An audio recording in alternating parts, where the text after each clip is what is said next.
Hello, my name is Thomas. Welcome to British Culture.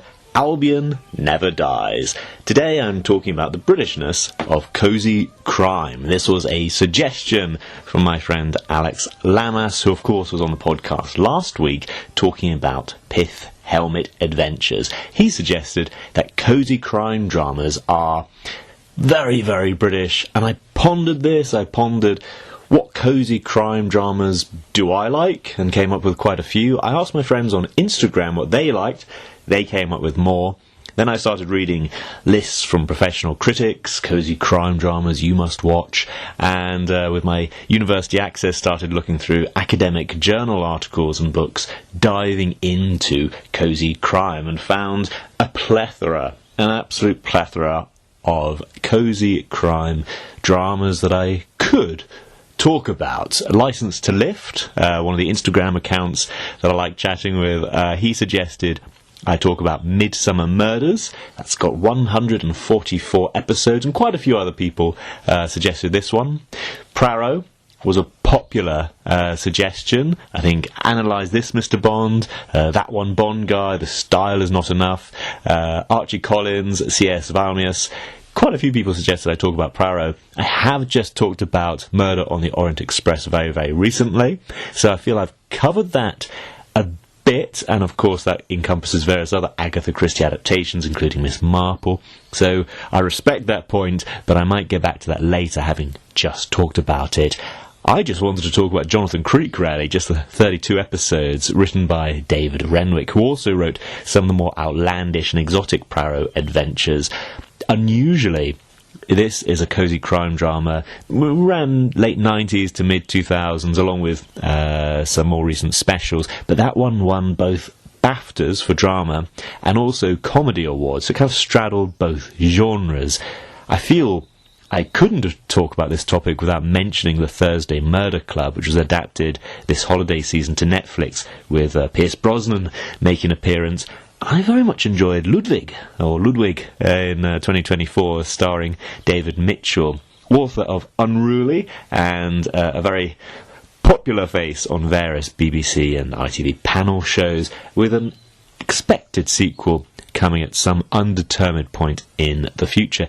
In fact, there are so many, I'm going to have to miss off quite a few, and I don't doubt I'll be missing out somebody's favourite, including quite a few that I like, but I just don't want this whole podcast to be me reading out a long list of TV shows.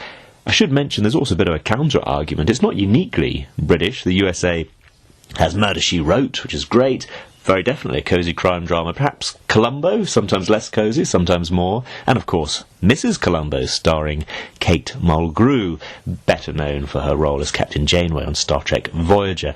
Those all have elements of cosy crime equally. There's some British shows that are far from cosy, so Line of Duty, Happy Valley, pretty hard-hitting, gritty crime dramas. And of course Rian Johnson has got his kind of Benoit Blanc mysteries with Daniel Craig, which are quite Christie-esque, more North American than British, but interesting. Well, the most recent one was filmed in the UK with, of course, Daniel Craig, who is British, but I think that could kind of fit in there, although I wouldn't necessarily say it's a very British thing. I'd say it's quite American. Would you like to hear any more? There's Heartbeat, Father Brown, Sister Boniface, the Father Brown spin-off, George Gently, Grantchester, Foyle's War, Murder in Paradise, Cadfile, Sherlock, The Adventures of Sherlock Holmes, New Tricks, Shakespeare and Hathaway, Rumpole of the Bailey, which is more lawyer than police and quite humorous but still worth mentioning, A Touch of Frost, and Inspector Morse, which a few people asked for, like Behind the Stunts, Jon Auty, The Style Is Not Enough, Gabriel, and Lee Henders. But why? Why do we have all these cosy crime dramas? What's the point? Well, small towns and villages are a popular setting for many, many mysteries, as Rex E. Klett wrote in his academic journal article on cosy crime more than 20 years ago, saying the smallness allows intimacy, coziness, sympathy, and a manageable circle of suspects. He then goes on to review a couple of examples of a darkness beneath the supposed ideal of small town life. Now, One of these is actually set in the UK and one in America, and neither of them are works I'm particularly familiar with. But even the quick description Rex gives conjures up in my mind that vast plethora of British TV shows growing up. An aspect not mentioned in Rexy Klett's article is that a lot of these are kind of family shows, which I feel is important from a time before the internet. You know, when you have one TV in a household, if that, and a limited number of channels. So the whole family might watch the Tube, and a significant chunk of the population would actually be watching the same thing. So back before the internet revolution, there had to be something for everyone, and nothing that would make one section of the demographic kind of immediately switch off, potter off, make a cup of tea or whatever. They still exist, these cosy crime genre shows, but a bit like cowboy films, they've got a heritage and roots embedded in a different time. Perhaps one thing we can dwell on is the importance of a family show, and perhaps here I can hand over to my friend Jon Auty, behind the Stunts, the Bond buzz, who is a fan of Inspector Morse. Jon, take it away. Right, Thomas, my dear thing, how are you? Morse was always a family favourite in our family. When it came out at first, we would watch it as a family. We'd always liked John Thor. We were fans of his in The Sweeney and in a sitcom that he did called Home to Roost, which we liked enormously. And they were really good shows, feature length. Particularly like the way that Morse, as an Oxford student, then was able to, you know, it was Sherlock Holmes, wasn't it? It was Holmes and Watson, and it was this wonderful way that he could bounce off Lewis and be able to get to the very bottom of what was going on. I only really appreciated it more when Lewis started, because Lewis really, by all accounts, shouldn't have worked. You know, you're taking the same premise, but you're then pushing it to a whole new level. And will it actually work with the sergeant in charge? And luckily it did, because it was well written, it was well worked out, it was beautifully cast, and I thought that Lewis and Hathaway were an excellent combination. They were certainly on par with Morse and Lewis, and logically, the follow-up to that would have been a Hathaway series, which I think everybody was really looking forward to. I was, particularly. I thought that take Hathaway out of the equation from the Lewis show, and it doesn't work. Sadly, of course, the Lawrence Fox went decidedly mad, and consequently became a danger to society, and they decided they weren't going to go with that, which is where the Endeavour version came from. And again, really well done, really well paced, elements of all of those shows put together, and beautifully cast. I mean, really, really wonderful.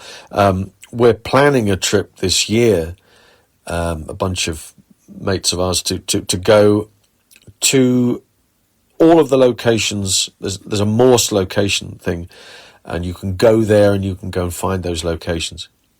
And you can, and then of course, if you're familiar with the Endeavour show, you'll know that his boss, Thursday, Mrs. Thursday, gives him sandwiches on a certain date. Well, you can go to pubs in Oxford, and they have that particular type of sandwich available that particular day, which you have with, you know, good beer and that sort of stuff. So it's a really great idea, and Morse always been one of my favourites. I've never really been a fan of Poirot. I like the movies, but over a series, for me, doesn't really work. Morse, I can watch inside out and out, and we do. Me and Dad, we will sit here, and then always on a Sunday, we always watch a Morse on a Sunday. That's the way it is. And Foyle's War, he's a big fan of, so we'll do a couple of episodes of each during the course of a Sunday. and that's a religious thing that happens to us. So yeah, if there's a top 10 being compiled, Morse is always our number one. Thank you very much, Jon, again, and if you enjoyed listening to him, do check out Behind the Stunts and also the Bond Buzz for all the latest 007 news. One thing I find quite interesting watching a cosy crime drama is who is speaking. What accent are we hearing? When I interviewed Jonathan Southcott of Shogun Films, the CEO there, he told me the importance of having US understandable accents. So crime shows can tend towards kind of posh accents because this is England for export. This is kind of highlighted in the George Gently mysteries. George Gently is a London detective who goes up to Northumbria, and he has local accents sometimes translated for him. Not necessary for me, but I have heard others who find them necessary, whereas The Wire, the American show, can be shown in kind of a natural accent. It's not specifically made for export from the US. It did get a following in the UK, and Private Eye magazine had a cartoon depicting a Brit watching the show with a wire to English dictionary. All the funnier as the star is in fact English and naturally very well spoken. Impossible at this point not to mention Hot Fuzz, which sends up the whole genre and relies on the juxtaposition of a kind of twee UK murder mystery and the harder edge style of various cop shows. It also does have the local translating a local for the benefit of the London policeman, just like George Gently, but in this case played for laughs.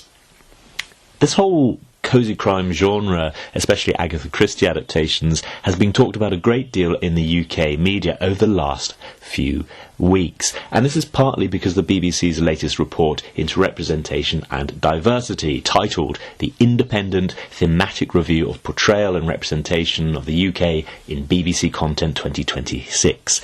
Very, very catchy title. Now, much media attention has been given to sections that refer to ethnic minorities and anti-colonial narratives being crowbarred into period dramas in ways that can feel unnaturalistic and can break immersion. The report itself is, of course, far more nuanced and actually really interesting. It's quite long, more than 60 pages, but I did find it interesting to read it beginning to end. I would say the headlines are not inaccurate, just simplified. So it's not a no, it's not a but, it's yes and. And there's a really interesting note on the effect of the need for international partners. Even the most talked about award-winning dramas here in the UK can struggle to break even if they are solely for a UK audience. A couple of anonymised sources I found interesting. One said, when it comes to drama, what I'm increasingly hearing is that BBC, ITV as well, are rarely the sole commissioner. And so people are having to go and get co-funding from different sources, and a lot of the black and Asian indies that I'm speaking to are saying it's a real problem. It lies with the British broadcasters less with the British broadcasters and more with the co-funders, who tend to be American and want actors they know. So in this case we have a great deal of white actors being represented and not so many up-and-coming actors from ethnic minorities in particular. And someone else said the tension between attracting American money and the BBC's desire to normalise an inclusive vision of the UK came up in comedy as well. There was an American streamer they were talking to about a project, and they said, we're not interested in shows from Scotland, Wales or Northern Ireland because we really can't understand their accent. So that's what you're dealing with when you speak to Americans. Again, similar to what Jonathan Southcott was talking about, but even within England, it tends to be quite London-based. And that has a real effect on class because London is very, very expensive. If you're in the creative industries, you tend to have periods between work, and if you're on a lower income, that's much more difficult to sustain. So there's been an increase in actors and creators generally from wealthier backgrounds succeeding at the expense of, well, working class representation. And the report did highlight very significantly how the BBC is failing in working class representation compared to where they were just a few decades ago. There's been a lot of lost ground. One person suggesting that when the BBC shows a working class area, there should be a narration provided by David Attenborough, as if they're a different species entirely. I found that really, really interesting, and I think that does have an effect on the, well, cosy crime genre in particular, where the working class, well, in some cases, might as well not exist. It's also, as I say, this whole report was really interesting for how London-centric the BBC has become, and a real tension between national representation and regional representation. One example given was Shetland in the show Shetland, made much more diverse than Shetland rarely is over the course of the whole thing, but obviously incredibly less than London. So that's something that's been talked about in the UK media a great deal. I found it really, really interesting. The articles on it were interesting, but tended to summarise and simplify to the point where I feel a lot of important information was lost, particularly on how London-centric these things have become, how class-bound it's become as well. One thing that is very much about class is the Thursday Murder Club. I have to talk about it. This has become a huge, huge bestseller, and there's a really good article on it in The Economist a couple of months ago. It talked about the resurgence of cosy crime. It says, "In most crime stories, detectives worry about wily criminals, unreliable witnesses, and meddling do-gooders. In Richard Osman's best-selling Thursday Murder Club, the investigators have to contend with a more relentless and unforgiving crowd, old folk who want a quiet place to do their jigsaw puzzles. The 4 members of the Thursday Murder Club are sleuths who work from the comfort of their retirement home. That requires them to take over rooms usually dedicated to more wholesome pursuits, such as conversational French, with grisly crime scene photographs and conversations about poisons, corpses, and stabbing. From this unlikely premise, Mr. Osman, a British TV presenter, has spun gold. His 4 novels have sold more than 10 million copies globally. A 5th will soon be published. The franchise has spent a total of 310 weeks on the bestseller lists in America and Britain, and a film adaptation of the first book starring Pierce Brosnan, Helen Mirren, Ben Kingsley and Celia Imrie, and produced by Steven Spielberg, arrives on Netflix August the 28th. I said the holiday season. It was a little before that. I watched it around Christmas. The star power thrown at a yarn about pensioners in a quaint English village is a sign that the haunted anti-heroes of Nordic noir are yesterday's trend. This is a show and a book that I found really interesting. I've read the book and I've watched the movie version, and if you listen to the audiobook on Audible, you have an exclusive interview with Richard Osman. I'm sure there's other interviews with him elsewhere, but I found this one particularly interesting because the author said, quote, "I see everything through the lens of class," end quote. He's talking to another cosy crime author, and he talks about how one character, Elizabeth, has had opportunities that another character, Joyce, has denied throughout her life because of her class. And that character who's been denied opportunities is very much, well, when he's not sure what to write, he writes as her. It's very much his voice. And he also talks about the challenges between Joyce, his kind of main character, if there is one, and Joyce's daughter, being largely because of the daughter kind of going to London and traversing class through her work, as Richard Osman has himself. So that mother-daughter relationship, he says he draws upon his relationship with his mother. It's a mother-son relationship. I found it really interesting, actually, listening to this interview, because this is a complex murder mystery, but he didn't plan his books, even to the point of choosing whodunit partway through writing. I found a startling difference from J.K. Rowling, whose books have immense rereadability because of her very, very, very, very detailed plans. Personally, I also found how funny that Richard Osman was focusing on class, because this book is incredibly middle class and even quite twee. He described it himself as a book about Middle Britain. Forensic detail is given to cake and biscuits. Characters talk quite naturally about, are Marks and Spencers and own brands the different? Are they made in the same factory? And he references real brands and real places. And he said he enjoys reading books about crime stories in the 1950s in which they do the same thing, even though he doesn't know the brands and has never heard of these places, because it tells the reader so much about the time and the place which is now gone. So he writes about now as a time capsule for the future. Getting back to the movie version of the Thursday Murder Club, Pierce Brosnan is wonderful as Red Ron.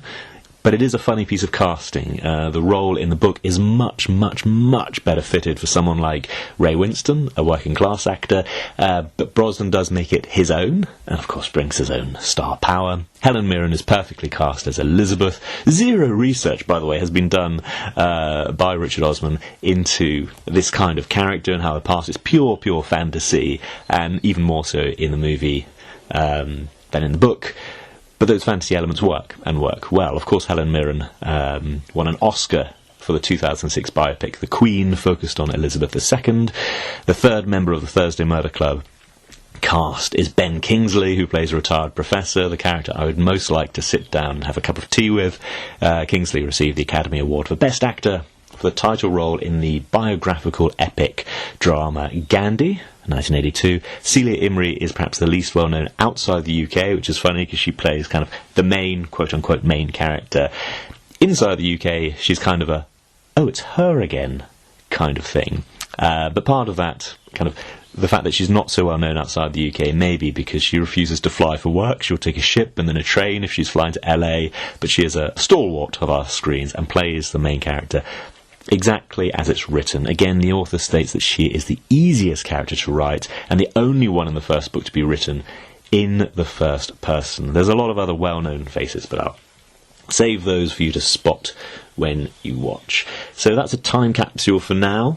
There's quite a few TV shows that are time capsules for the past. Heartbeat, Father Brown. I think that one Bond guy really likes Father Brown. Sister Boniface is a Father Brown spin-off. Those, I think, are mainly kind of 50s, 60s, but set in a kind of, I would say, timeless kind of era. Foyle's War fits into this, but it's a very, very historically written by Anthony Horowitz. Of course, wrote the James Bond novel Forever and a Dale, and... Sorry, Forever and a Day, not Forever and a Dale. And also, he was a staff writer on the Poirot TV show. And often it was his episodes that had really, really interesting historical details. So, Foyle's War I very, very much enjoy. You may recognise the star as being Tanner from the Pierce Brosnan James Bond films, set during the Second World War. Now, I really have to talk about Midsomer Murders. 144 episodes, initially suggested by License to Lift, but I got quite a few other people suggesting. Now, according to some articles, the county of Midsomer has a violent death per capita higher than Baghdad at the height of the Iraq War. So that would suggest the county of Midsomer is perhaps the least idyllic English village ever put to screen since perhaps The Wicker Man. Obviously, that does depend on the population of the county, which is never stated, but has been estimated by comparisons to similar-looking places in the UK, and of course the filming locations. I couldn't resist checking out the FanWiki website, which says Midsomer County has a penchant for murders. Throughout all the episodes, there have been more than 388 murders, 423 deaths in total, and an additional 250 attempted murders or suicides. The total number of deaths and realism and total population giving us the murder rate is quite disputed, but given that episodes have included plot lines such as a woman being killed by a giant round of cheese and a builder being drugged, placed in his car, and the car being slowly filled with concrete, it could be that absolute realism is not the showrunner's main focus. Now that does get into criticisms of the whole genre that Raymond Chandler put out in his essay, The Simple Art of Murder, which I'll talk about a little later. But for Midsomer Murders, there are star appearances. For example, Honor Blackman, famous for her role in Goldfinger, and Henry Cavill, Superman. I've seen the show and can vouch for its coziness, whimsy, and just overall watchability, and quite like that in America, National Public Radio, NPR, did a 3-minute listen on cozy crime and kind of compared Midsomer Murders to a Hallmark movie. Not in a bad way, I would say in a very good way. No gore, plenty of cake and muffins to take the ease off the upset, and a real balance, murder and coziness. I mentioned that I've been looking into academic articles on this, and I really, really liked this article by Tiffany Bergin at the University of Cambridge. Again, a catchy title, Identity and Nostalgia in a Globalised World. investigating the international popularity of Midsomer Murders. She states, the fictional crime programme Midsomer Murders is one of the UK's most successful global television exports, yet scant previous research has probed the programme's global popularity. She argues that this popularity is partly due to its evocation of British crime fiction and its nostalgia. She said lots and lots of scholars have examined rural nostalgia in British cultural life, but she argues that the global popularity of Midsomer Murders suggests a new phenomenon, the emergence of nostalgia for Britain's rural past among the non-British. And she talks about the Jonathan Simon concept of willful nostalgia. So nostalgia for a past that one has only glimpsed in films and other cultural products, but not one you've experienced firsthand or even second-hand via the story of one's ancestors. So willful nostalgia could apply to an English country village, even if you've never been to England, and it could apply to the cowboy era, even if you've never been to the American Midwest. It's this hazy idea of those were different days and maybe better. Tiffany Bergin talks about the popularity of Midsomer Murders within the UK and overseas. Now, she first of all talks about how in the UK 13.5 million viewers watched the premiere episode in 1997, a very decent chunk of the audience, whilst episodes that aired between 2000 and 2003 were regularly watched by more than 9 million viewers. A recent set of episodes from early 2011 averaged 6 million viewers. Overseas, Midsomer Murders is one of the most successful British television exports of all time. So even by 2004, some time ago, it had been sold to 204 countries and territories. So, for example, 1 million Dutch viewers watched a single episode on Netherlands. One in Germany, it attracts regularly more than 10 million people. The previous lead actor in Midsomer Murders, John Nettles, was said to be celebrated as a rock star in Sweden when he visited for his role as Detective Chief Inspector Barnaby. And whilst in power, the former Prime Minister of Australia, John Howard, a while ago, declared in a radio interview that his favourite TV programme was Midsomer Murders. Again, outside the UK, media coverage of Midsomer Murders has emphasised the programme's either Englishness or Britishness. Both terms are used pretty interchangeably in a lot of languages. So, for example, an article in a German newspaper about Midsomer Murders featured the subtitle "Very, Very British."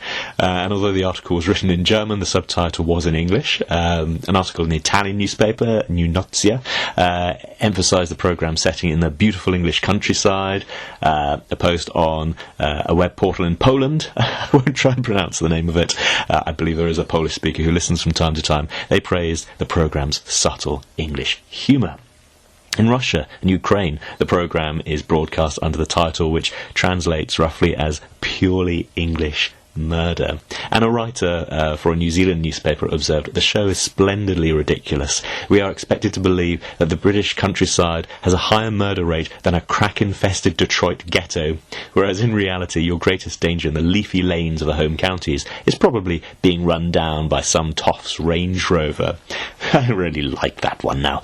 Again, the Polish reviewer suggested the idea that a corpse falls as often as the English rain is ridiculous, and in Germany, in one of Berlin's most popular daily newspapers, noted the public's enthusiasm for the programme's darkly humorous murder cases. I mean, if you want dark humour in a murder mystery, I would suggest Keeping Mum, which is one of my favourite British films, actually.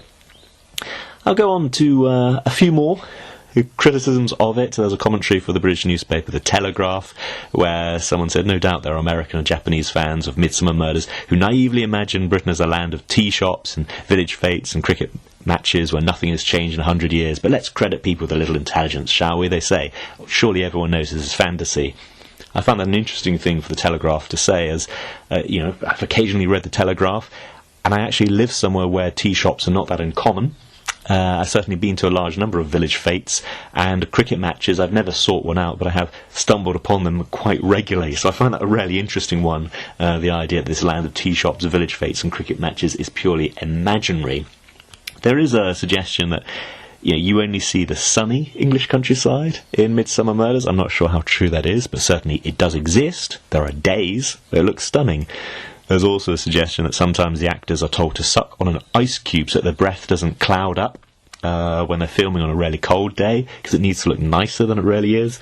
Of course, there are freezing cold days and there are really sunny days. I think it's perfectly fair that these lovely TV shows showcasing murder also showcase what a beautiful, beautiful place it is. I like these bounded suspects. I like the fact that it shows how idyllic the countryside could be if it weren't just for the sake of murder. I've talked about the academic Tiffany Bergin. She's not the only critic in town. Raymond Chandler wrote The Simple Art of Murder. Said it earlier. I'll talk about it more in detail now. It's a really, really interesting 1944 article. It is very, very critical of the cosy crime genre generally, and it's very much an argument for his own hard-boiled style. Some would say his hard-boiled style is no more realistic than the cosy crime genre, but he is obviously making the argument here, and it's commonly referred to. I've read it a couple of times, actually, in preparation for this podcast. I feel there's 2 points that are really interesting when he claims the genre is escape and not expression.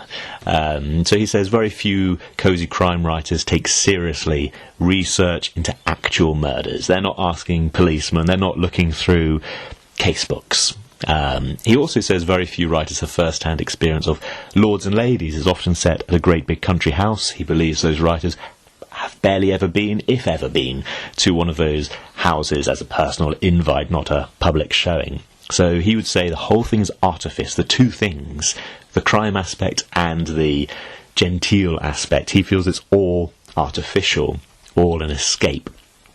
Reading it, I've been pondering this. Escape isn't a dreadful thing. I don't think escapism is a poor thing. C.S. Lewis, Arthur C. Clarke, J.R. Tolkien, they've all talked about the importance of escapism. And I would say cosy crime is more a puzzle adventure with interesting characters rather than a meditation on human nature and serious crime and punishment. But I found it interesting, Raymond Chandler really does praise Arthur Conan Doyle as the father of the genre, and says that as a pioneer, even his imperfections that mean the stories really wouldn't work are 100% allowable. Which leads me on nicely to The Adventures of Sherlock Holmes, starring Jeremy Brett. Alex Lammers actually suggested this one. The TV show ran from 1984 to 1994, and this is my favourite version of Sherlock Holmes. I really, really enjoy these. Jeremy Brett played the iconic character, and it's almost like he was the original illustrations in the Strand magazine come to life. Those illustrations which of course gave Sherlock Holmes a deerstalker hat. In fact, the closing credits show some of those Sidney Paget illustrations, so you can see the similarity for yourself. I also like the Watson character, both as he was initially played by David Burke in the first series and then by Edward Hardwicke from the second series onwards. I really don't like it when Watson is too bumbling.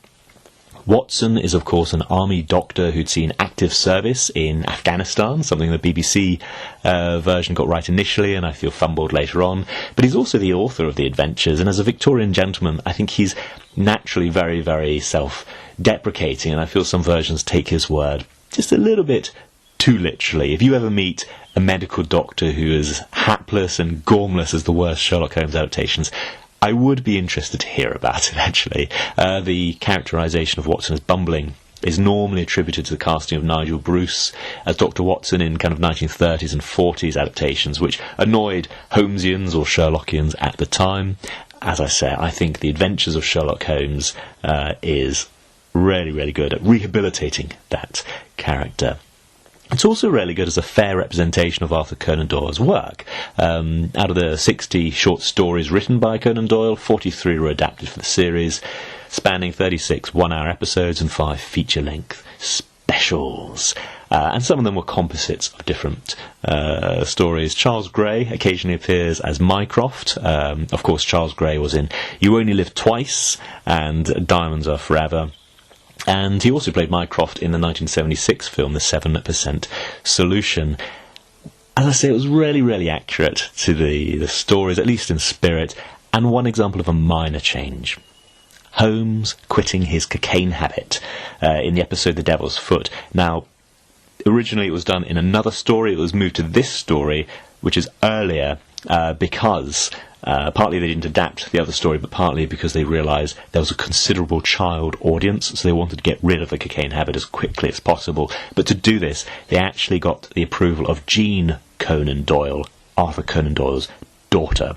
And I think that shows immense respect for the material, for the author, for the family, to say, we're just making this little change, do you mind? Sadly, the series came to an end due to the death of Jeremy Brett at the age of 61 of heart failure, 1995. I mentioned the BBC series. George Serrano cited this as one of his favourite cosy crime dramas. When I was in China, I was shocked that the new release of the BBC's Sherlock with Benedict Cumberbatch was such an event. I mean, there was merch on sale at Costa and various other places. It was shown in cinemas, and our sites, well known for pirating Western shows, were threatened by Chinese hackers who said it shouldn't be shown online to force people out into the cinemas to watch it. Yes, it was shown in cinemas, and no, it wasn't pirated until quite some time after its release, at least in China. Where I lived in Shenzhen, it was a massive, massive event. I have to say, I really enjoyed the first series, but I do feel the show had very, very, very rapidly diminishing returns. But worth seeing season 1 in isolation, maybe. I'll just touch on a few of my personal favourites. First of all, Jonathan Creek. Again, the writer of Jonathan Creek is one of the staff writers of the Praro TV show, and he was better known for his more sublime stories, and it stars Alan Davies, who's well known now for his role on the TV panel show QI, but Jonathan Creek is what first put him on the map.